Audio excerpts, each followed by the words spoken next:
ദുബായിൽ അല്ലെങ്കിൽ ഗൾഫ് കൺട്രികളിൽ, പ്രത്യേകിച്ച് ദുബായിലെ കാര്യം പറയാം. ദുബായിലൊക്കെ എന്ന് പറഞ്ഞു കഴിഞ്ഞാൽ ഒരുപാട് ആൾക്കാർ പ്രവാസികളുണ്ട്, നല്ല രീതിയിൽ പണിയെടുക്കുന്ന, അതായത് രാവിലെ മുതൽ പാതിരാത്രി വരെ കഷ്ടപ്പെടുന്ന പ്രവാസികൾ ഒരുപാട് പേരുണ്ട്. 20-30 കൊല്ലം അധ്വാനിച്ചു കഴിഞ്ഞാലും അവർക്ക് നാട്ടിലൊന്നും സെറ്റിൽ ചെയ്യാൻ കഴിയുന്നില്ല. നേരെ മറിച്ച് എന്ന് പറഞ്ഞു കഴിഞ്ഞാൽ കുറച്ചു കാലം ആണായിട്ട് വേഷം കെട്ടി കുറച്ചു കാലം പെണ്ണായിട്ട് വേഷം കെട്ടുന്നവനും, പിന്നെ എന്ന് പറഞ്ഞാൽ ഒരു ലോഡ് പുട്ടിയടിച്ചിട്ട് നടക്കുന്ന കുറേ അവളുമാറും, ഇവരൊക്കെ എന്ന് പറഞ്ഞു കഴിഞ്ഞാൽ നിമിഷങ്ങൾക്കുള്ളിൽ എന്ന് പറഞ്ഞു കഴിഞ്ഞാൽ പൈസ ഉണ്ടാക്കിയിട്ട് വീട്ടിൽ കോടികൾ വിലയുള്ള പിന്നെ വണ്ടികൾ വാങ്ങിക്കുന്നു, കോടികൾ വിലയുള്ള വീടുകൾ വാങ്ങിക്കുന്നു. ചോദിക്കുമ്പോൾ എന്താ പറയുന്നത് അറിയാം, റിയൽ എസ്റ്റേറ്റ് ബിസിനസ്സാണ്. പിന്നെ മറ്റേ ഇതുണ്ട്, മോഡലിംഗ് ഉണ്ട്, പിന്നെ മറ്റേ വേറെ എന്തെല്ലോ പരിപാടികളുണ്ട്. അതായത് ചോദിച്ചു കഴിഞ്ഞാൽ മോഡലാണ്, റിയൽ എസ്റ്റേറ്റ് ബിസിനസ്സാണ്, അതുപോലെ തന്നെ എന്ന് പറഞ്ഞു കഴിഞ്ഞാൽ മറ്റെന്തെങ്കിലുമാണ്. ഒരു മണ്ണാങ്കട്ടിയല്ലേ, കൂട്ടിക്കൊടുപ്പ് തന്നെയാണ്, ഒരു മണ്ണാങ്കട്ടിയല്ല. കൃത്യമായി പറഞ്ഞു കഴിഞ്ഞാൽ എന്താണെന്ന് വെച്ച് കഴിഞ്ഞാൽ, അതായത് ഇന്നലെ ഇപ്പോഴും ഒരുത്തീനെ പിടിച്ചിട്ടുണ്ട്.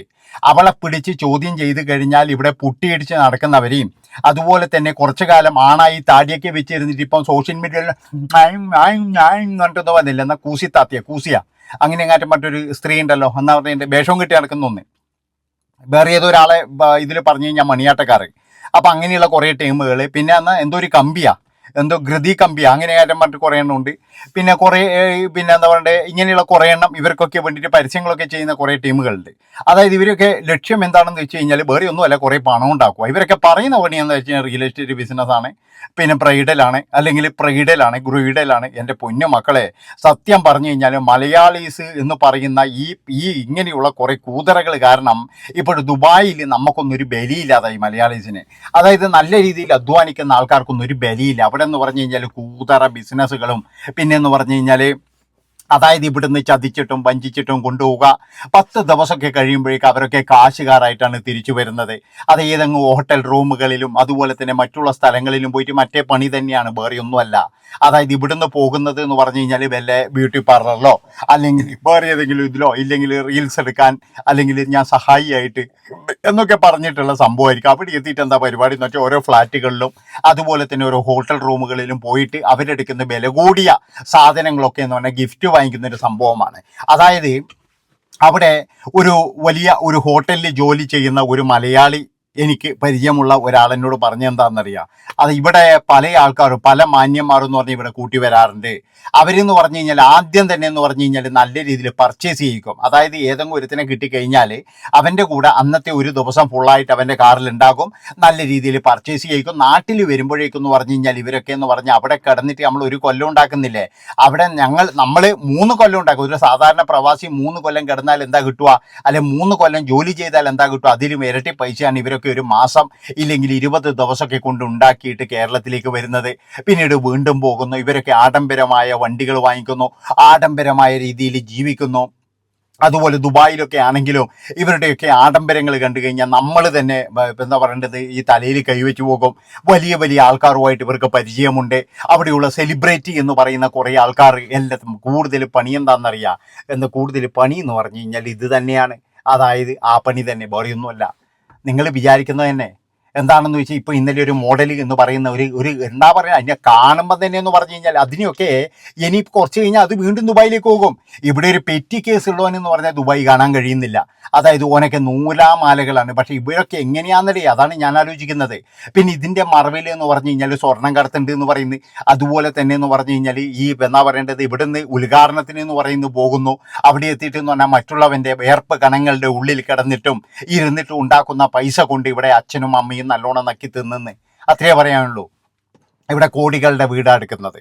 അവിടെ നല്ല രീതിയിൽ ജോലി ചെയ്യുന്നവന് പോലും എടുക്കാൻ കഴിയാത്ത ഇവിടെ പിന്നെ പലരും എന്ന് പറഞ്ഞു കഴിഞ്ഞാൽ ഇവിടെ കോടികൾ ഉണ്ടാക്കുന്നുണ്ട്. പിന്നെ ഇവിടെയൊക്കെ എന്ന് പറഞ്ഞാൽ നല്ല രീതിയിൽ പൈസ ഉണ്ടാക്കി കൊണ്ടുവന്ന കുറേ എണ്ണം ഉണ്ട്. ഞാൻ പറഞ്ഞല്ലോ, ഇതിനിടയ്ക്ക് കുറേ നാൾ എന്ന് പറഞ്ഞു കഴിഞ്ഞാൽ ഒരുത്തൻ അവിടെ ആണായിട്ട് നടന്നിന്, ഇപ്പോഴവൻ ഇവിടെ പെണ്ണായിട്ടാണ് നടക്കുന്നത്. എന്തുകൊണ്ടാ? പെണ്ണിനാണ് മാർക്കറ്റ്. അതുകൊണ്ട് തന്നെ എന്ന് പറഞ്ഞാൽ ഇപ്പം ഒരുപാട് വേഷം കെട്ടുന്ന ടീം ഇറങ്ങിയിട്ടുണ്ട്. ഇപ്പോഴും എന്ന് പറഞ്ഞാൽ ഒരു ജോലിക്കും പോകുന്നില്ല. പണ്ട് കല്ലി ചുമന്നവനും മണ്ണി ചുമന്നവനൊക്കെ ഇപ്പോഴും വേഷം കെട്ടിയിട്ട് ഇപ്പോൾ ഈ എന്താ പറയുക കൊച്ചിയിലൂടെ തേരാപാര നടക്കുന്നുണ്ട്. അതിലെന്ന് പറഞ്ഞാൽ ഇവറ്റകളെയൊക്കെ മോഡലാക്കുന്നത് അവല് പറഞ്ഞ് മനസ്സിലായ. പിന്നെ ഇവരെയൊക്കെ മോഡലാക്കുന്നത് എന്നാ ദാല, പിന്നെ എന്താ പറഞ്ഞ പിന്നെ കോല് കഷ്ണ, അങ്ങനെ ആയിട്ട് പറഞ്ഞിട്ട് ഒരുത്തനാവൂലായിരുന്നു. അങ്ങനെയൊക്കെയാണ് മോഡലിൻ്റെ അടുക്ക വന്നിട്ട് ഇങ്ങനെ ഈ കണ്ണട ഈ പിന്നെ മറ്റേ ഇതെല്ലാം ഇട്ടിരിക്കുക. എന്ന് വെച്ച് കഴിഞ്ഞാൽ ഈ എന്താ പറയുക നമ്മളെ എന്താ പറയുക കമ്മലൊക്കെ ഇട്ടിട്ട് ആണുങ്ങളെ വേഷം വെച്ച് കമ്മലൊക്കെ ഇട്ടിട്ട് ഇങ്ങനെ നോക്കുന്ന ഒരുത്തനുണ്ടല്ലോ, ഓനാ പോലും മോഡലാക്കുന്നവൻ, ഓനാ പോലും വർക്ക്ഷോപ്പ് നടത്തുന്നത്. ഈ വർക്ക്ഷോപ്പ് എന്ന് പറഞ്ഞാൽ മോഡലിൻ്റെ വർക്ക്ഷോപ്പ് എന്താണ് ഈ വർക്ക്ഷോപ്പ് പെയിൻ്റ് അടിച്ച് വിടലാണോ? അതായത് ഫുള്ള് പിന്നെ ഇങ്ങനെ നിർത്തിയിട്ട് മൊത്തം പെയിൻ്റ് അടിച്ചിട്ടും അതുപോലെ ഇതാക്കി വിടുന്നതാണോ ഈ വർക്ക്ഷോപ്പ്? എനിക്കറിയില്ല. ഇനി മൊത്തത്തിൽ ബോഡി പാർട്സൊക്കെ മാറ്റി വെക്കുന്ന പരിപാടി ഉണ്ടോ? അല്ല ബോഡി പാർട്സൊക്കെ എന്ന് പറഞ്ഞു കഴിഞ്ഞാൽ ഇങ്ങനെ നമ്മുടെ എല്ലാം വലിച്ച് ഊരിക്കളഞ്ഞിട്ട് നല്ല രീതിയിൽ പെയിൻ്റ് അടിച്ചിട്ടും തിരുമിയിട്ടും വെക്കുന്നതാണോ? അങ്ങനെ എന്തെങ്കിലും പണിയാണോ ഇവനൊക്കെ ചെയ്യുന്നത് എന്ന് പോലും എനിക്ക് സംശയമുണ്ട്. അതുകൊണ്ട് ഞാൻ പറയുകയാണ് എൻ്റെ പ്രിയപ്പെട്ട സുഹൃത്തുക്കളെ, ഇവറ്റകളൊക്കെ എന്ന് പറഞ്ഞാൽ ഒരു ബിസിനസ്സും ചെയ്യുന്നില്ല അവിടെ ചെയ്യുന്നത് എന്ന് പറഞ്ഞു കഴിഞ്ഞാൽ ഫുള്ളായിട്ട് എന്ന് പറഞ്ഞാൽ ഏതെങ്കിലും ഒരുത്തൻ്റെ കിടക്കേൻ്റെ മുകളിൽ ഉണ്ടാവുകയാണെന്ന്.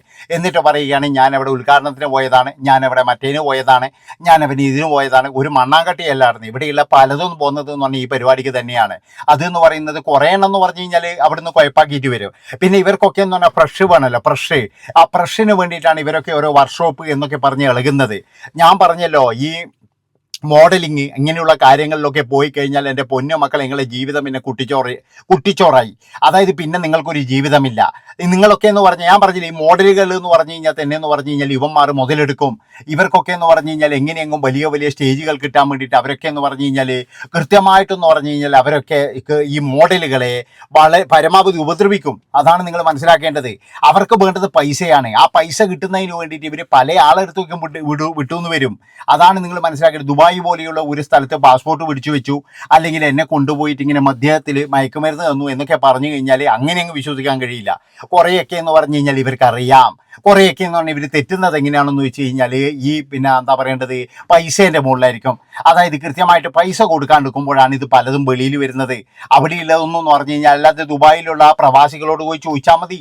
അവന്മാരാണെങ്കിലും ഇതിൻ്റെ കസ്റ്റമർ, അവരോട് പോയി ചോദിച്ചാൽ മതി കേട്ടാ എങ്ങനെയാണ് ഈ സംഭവം, അവരൊക്കെ കരഞ്ഞുകൊണ്ടാണോ നിങ്ങൾക്ക് ഇത് തരുന്നത് എന്ന് ചോദിച്ചു കഴിഞ്ഞാൽ അവർ കൃത്യമായിട്ട് പറയും ഒരിക്കലും അല്ല, അവരൊന്നും കരയുന്നൊന്നുമില്ല, കൃത്യമായിട്ട് എന്ന് പറഞ്ഞാൽ നല്ല രീതിയിൽ ടിപ്പ് പിടിച്ച് പറിക്കുന്നുണ്ട് എന്നാണ് പറയുന്നത്. അപ്പം അങ്ങനെയൊക്കെ എന്ന് പറഞ്ഞു കഴിഞ്ഞാൽ മലയാളികൾക്ക് തന്നെയാണ് ഈ മലയാളികളെ കൊണ്ട് ആവശ്യം എന്നാണ് കേൾക്കുന്നത്. അപ്പം അതുകൊണ്ട് തന്നെ ഞാൻ പറയുകയാണ്, മോഡലിനൊക്കെ പോയി കഴിഞ്ഞാൽ നിങ്ങളുടെ ജീവിതം തന്നെ കുട്ടിച്ചോറാണ്. കാരണം എന്താണെന്ന് ചോദിച്ചു കഴിഞ്ഞാൽ ഇവറ്റകൾ ഒരെണ്ണത്തിനെ പോലും വിശ്വസിക്കാൻ പറ്റാത്ത കാലമാണ്.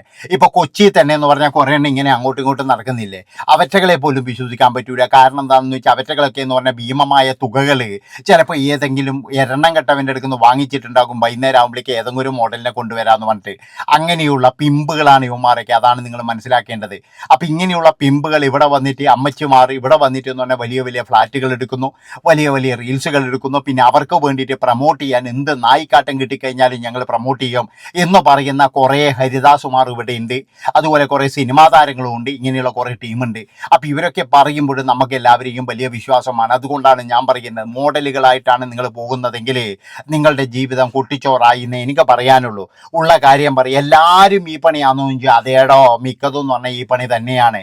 അല്ലാതെ എങ്ങനെയാണോ 2 കൊല്ലം 3 കൊല്ലമൊക്കെ കൊണ്ട് കോടികൾ ഉണ്ടാക്കാൻ പറ്റുന്നത്? ഈ ഒരു ബിസിനസ്സിന് എന്ന് പറഞ്ഞാൽ വിതക്കുന്നില്ല, കൊയ്യുന്നില്ല, ഇഷ്ടം പോലെ ഉണ്ടാക്കുകയും ചെയ്യുക. അതാണ് ഉദ്ദേശിക്കുന്നത്, വേറെയൊന്നും അല്ല. ദുബായിൽ പോയി കഴിഞ്ഞാൽ ദിറംസാണ് കിട്ടുന്നത്. ഇവിടെ 100 റുപ്യ മേടിക്കുന്നവനോട് ആടെ 1000 റുപ്യ മേടിച്ച് കഴിഞ്ഞാൽ ഉറുപ്പ്യ എത്രയായിടോ നിങ്ങളൊന്ന് ആലോചിച്ച് നോക്ക്. അവിടെ ഇപ്പോഴും എന്ന് പറഞ്ഞു കഴിഞ്ഞാൽ ചില ടീമുകൾ എന്ന് പറഞ്ഞു കഴിഞ്ഞാൽ 10,000-15,000 റുപ്യ സാലറിയിലെ ടീമാണ്. അവനൊരു 1000 റുപ്യ 1000 ദിറംസ് എന്ന് പറഞ്ഞു കഴിഞ്ഞാൽ നമ്മൾ എടുത്ത 5 റുപ്യ 50 റുപ്യേൻ്റെ വിലയേ ഉള്ളൂ. അവനൊക്കെ എന്ന് പറഞ്ഞു കഴിഞ്ഞാൽ അർമാദിക്കാൻ പോകുന്നത് ഇതുപോലെയുള്ള നാട്ടിൽ നിന്ന് വരുന്ന കുറേ പെയിൻ്റ് അടിച്ചിട്ടും അതുപോലെ തന്നെ മറ്റേ ഇത് മാറ്റി വെച്ചിട്ടും വരുന്ന കുറേ ടീമിൻ്റെ അടുത്ത് തന്നെയാണ്. ഇതാരെയും അവഹേളിക്കാൻ പറഞ്ഞതല്ല, സത്യം പറഞ്ഞു കഴിഞ്ഞാൽ ഇവറ്റകളെയൊക്കെ തേച്ച് ഒട്ടിക്കാൻ പറയുന്നതാണ്. നന്ദി, നമസ്കാരം. വളരെ ബോറായിരുന്നു. ഹായ്.